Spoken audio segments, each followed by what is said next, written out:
Como Deus salva um pecador, por John Bunyan. O texto deste e-book consiste na parte final do capítulo 4 do livro Salvos pela Graça. Iniciaremos pelo primeiro dia em que ele começa a lidar com as suas almas, até ao momento em que eles serão levados para o céu. Número 1. Geralmente Deus começa a tratar com os pecadores quando lhes convence de seus pecados através de sua palavra, e então os pecadores começam a se comportar de modo estranho. Eles odeiam ter suas consciências tocadas e não gostam de refletir sobre o que tem sido, o que são no momento ou o que será deles no futuro. Eles consideram que pensamentos como esses são inapropriados, dolorosos e prejudiciais. Por isso, Deus diz a respeito deles: não quiseram escutar, deram-me o ombro rebelde e ensurdeceram seus ouvidos para que não ouvissem. Zacarias capítulo 7, versículo 11. Eles se interessam por qualquer coisa que não seja a palavra. Um bar, um bordel, uma casa de jogos, esportes, prazeres, sono, o mundo. E tudo isso buscando evitar o poder da palavra de Deus. Número 2. Quando Deus se aproxima deles e começa a conceder convicção às suas consciências. Embora essa convicção seja o primeiro passo para a fé e o arrependimento, e consequentemente para a vida eterna, que tentativas eles fazem para esquecê-las e se livrarem delas? E embora agora comecem a ver que precisam ser transformados, ainda assim, passar a pensar em como evitarão a conversão imediata. Eles põem como desculpa o fato de que ainda são muito jovens para se converterem e tentam adiar a sua conversão para dali a 7 anos, quando forem mais velhos ou quando se encontrarem em um leito de enfermidade. Como o homem é inimigo de sua própria salvação.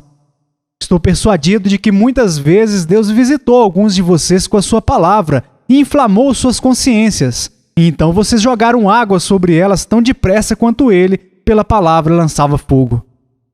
Cristão, o que teria sido de você se Deus tivesse aceitado a sua negação como resposta e tivesse dito: então, levarei a palavra da salvação a outro que a ouvirá?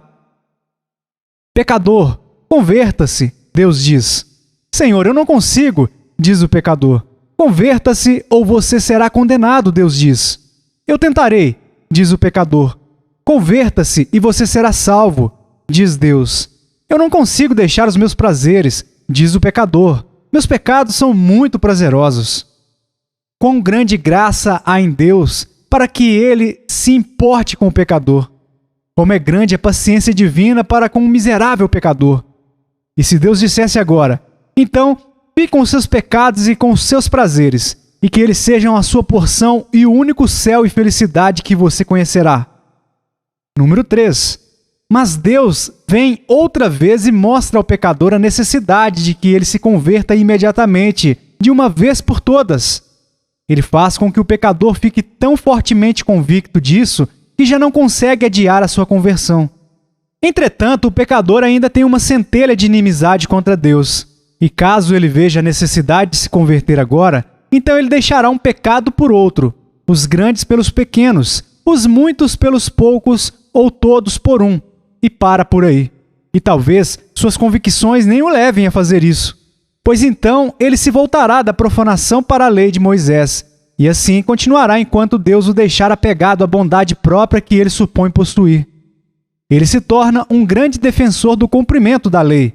Agora, ele será um bom vizinho, pagará a cada homem o que lhe é devido, abandonará seus palavrões, o bar, os jogos e os seus prazeres carnais. Ele lerá, orará, falará das Escrituras e será um homem muito envolvido com a religião. Ele desejará agradar a Deus e corrigir todas as ofensas que cometeu contra ele, e então fará orações, promessas, votos e muitas outras ações semelhantes, buscando persuadir a si mesmo de que agora ele precisa ser justo para chegar até o céu, e também passa a imaginar que serve a Deus tanto quanto qualquer outro homem o serve. Porém, ele faz tudo isso enquanto permanece tão ignorante de Cristo como o banco em que ele se senta, e não está mais perto do céu do que o fariseu cego. Ele apenas chegará ao inferno mais limpo do que o restante dos seus conhecidos. Há uma geração que é pura aos seus próprios olhos, mas que nunca foi lavada da sua imundícia. Provérbios capítulo 30, versículo 12. Deus não poderia abandonar esse pecador e expulsá-lo de diante da sua presença. Não deveria entregá-lo a si mesmo, iludido e caído em sua justiça própria, pelo fato de que ele confia nela e comete iniquidade. Mas a graça sustentadora preserva esse pecador.